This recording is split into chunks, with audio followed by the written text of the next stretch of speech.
There's a bunch of crazy central bankers led by Canada's Mark Carney who are so desperate to save their system that they will blow up the world in order to defeat Donald Trump.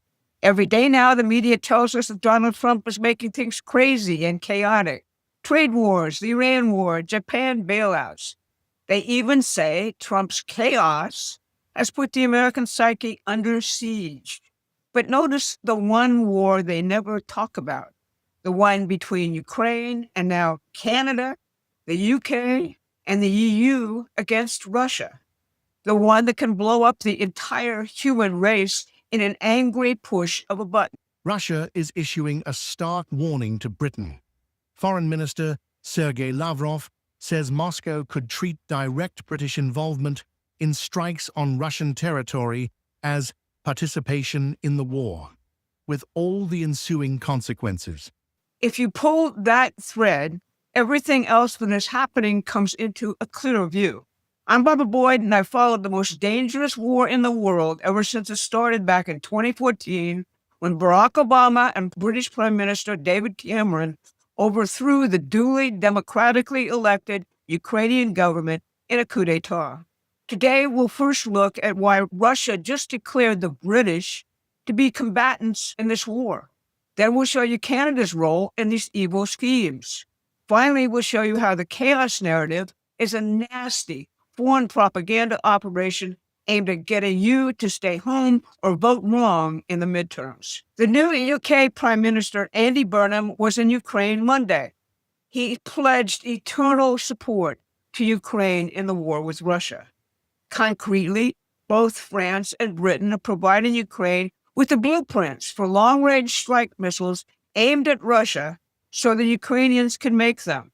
Previously, drones made in the UK have been killing Russians. Russia is now mapping the facilities where those drones are made for retaliation. If you don't know this already, the United Kingdom has been the primary mover and shaker in the plan to use Ukraine for a proxy war with Russia for over a decade, and it has killed millions. Under Joe Biden, the United States was a full-fledged partner in this, giving away billions of your taxpayer dollars for this insane project. Donald Trump stopped all of that and has tried to make peace.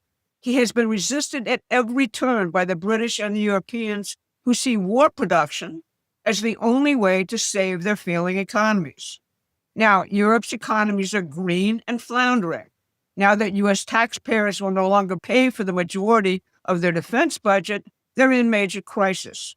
Their globalist trade policies have China flooding them with automobiles and other materials, bankrupting major manufacturers. That's not to mention open borders.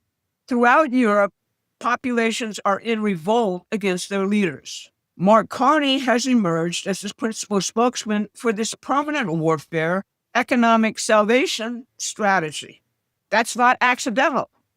Barely months in office, Carney went to Kyiv to form a permanent alliance with Ukraine. Most significantly, Carney played a central role in the globalist scheme, which Donald Trump is taking down with his America First policies. Carney ran two central banks, not just one, the Bank of Canada and the Bank of England. He chaired the Financial Stability Board, which rescued the world's failed bankers after the 2008 collapse on the backs of the American population. He sat on the Bilderberg Society Board, was a trustee of the World Economic Forum, and chaired Chatham House. He ran the Glasgow Alliance for Net Zero, designed to channel all global capital credit into green technologies.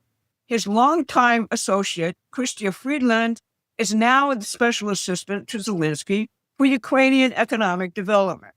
She is also on the board of directors of the George Soros Open Society Foundation.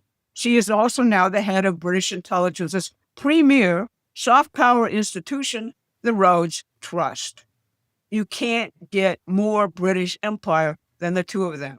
In Canada itself, Carney has led the effort to establish the Defense Security and Resilience Bank. They plan to pay for the defense mobilization of countries who join through low-interest loans from this new bank. It used to be called the NATO Bank, and Carney has made Canada its home. Since European populations balk at being blown up in a war with Russia, The idea is to run funding for European and other defense mobilizations against Russia through this bank without involving European or other citizens. The United States, of course, is not invited. If you want to find out more about the real strategic picture, subscribe to our free newsletter at PrometheanAction.com. Now, Carney was a very busy man this past week. He initiated the trade war with the United States. He declared that Canada would engage in talks with the EU in September to, quote, strengthen both its trade and security relationship. And he declared new plans for Canada playing the major role in what Europe calls the defense of the Arctic against Russia. All of these were announced as hostile actions against the United States. The trade talks? U.S. Trade Representative Jameson Greer made clear that Canada blew up the talks. You speak I French, do speak Jameson? French. I do. So I really you don't value care French. whether they change some of the language up there, whether they make it.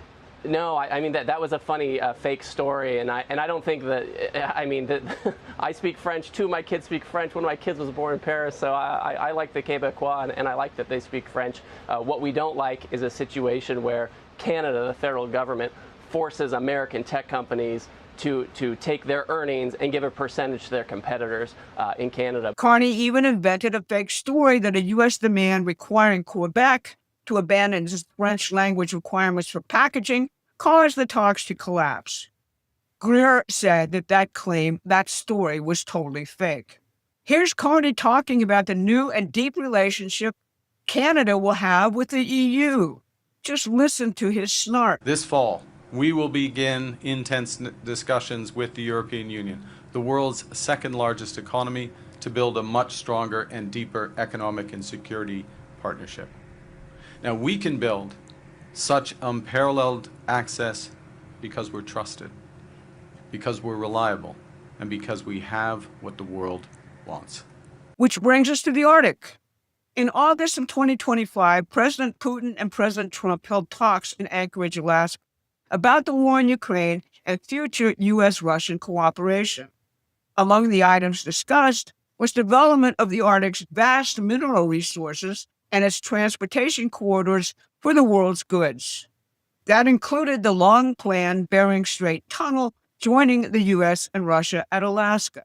This sent the London and Brussels European elite and their allies here into a rug-chewing fit. Carney became the man of the hour. In March of 2026, he announced that Canada would launch a major program to, quote, defend the Arctic. Again, absent the United States. Just now, he announced that Canada is building 6 new icebreakers for that defense. We haven't even talked about the fact that the U.S. Golden Dome missile defense for the entire Western Hemisphere requires Canadian and Greenland territory to operate. In May of 2026, Mark Carney met with various Democratic officials and Barack Obama in Canada to make plans for the midterms. Here's the resulting state of mind of just one of the attendees, Senator Chris Coons of Delaware. I would say we are no longer the leaders of the free world. In fact, if anything, Volodymyr Zelensky is the primary national leader who is putting his country's men and women on the line for freedom, and we need to earn our place back as leader of the free world in the future.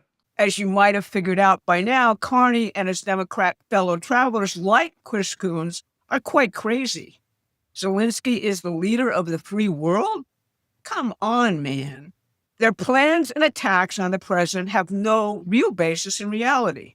The reality is that Russia is winning the war in Ukraine, and if Ukraine collapses or Trump secures the peace before that, their whole gamble on global world government blows up. The Iran war will not continue to impact gas and oil prices indefinitely. That's because the U.S. now controls the Strait of Hormuz. Scott Bessent's new announced Iran sanctions will dry up many facets of the offshore, unregulated criminal economy from which the City of London has historically profited. Here's Bessent.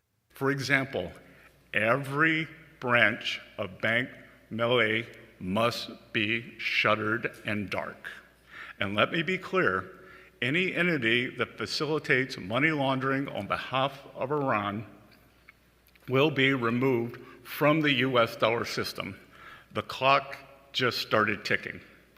The new sectoral sanctions determinations issued today target 5 of Iran's most vital lifelines that it exploits in other countries: digital assets, technology, gold, aviation, and shipping. In the last few days, Chrystia Freeland admitted to their plan, which has been ongoing for months.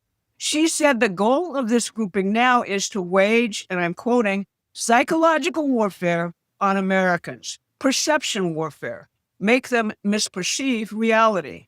The reality is that if Trump succeeds in winning the midterms handily, the continuing rebuilding of the United States will go on, ruining the best efforts of these folks to recolonize us. That's why you see sudden campaigns now spun up seamlessly out of nowhere about flock cameras, data centers, Islamic takeovers of America, whatever can create hysteria based on previous profiles of political reaction. It's not that the problems don't exist. They do. The best psychological warfare tools involve real problems, but they're solvable if approached rationally and without hysteria. For example, does anyone remember what Christopher Steele, the MI6 agent who started Russiagate, used to advertise as his specialty? Creating groundswell public ferment. That's what was posted on his company website before he took it down. In reality, these guys are desperate and running out of options fast. That's why they're attacking Russia in such a way that they might just blow up the entire world. That's why these midterm elections and defending what the president is doing is so very important. We're doing our part by educating you about the real enemy and exposing them. But we need to spread our message far and wide, like Paul Revere, but using the internet and its tools as our horse. You can help us do that by contributing as much as you can, sharing this video, making sure that the real issues are being discussed clear-eyed in order to solve them. This has been your midweek update. Thanks for listening.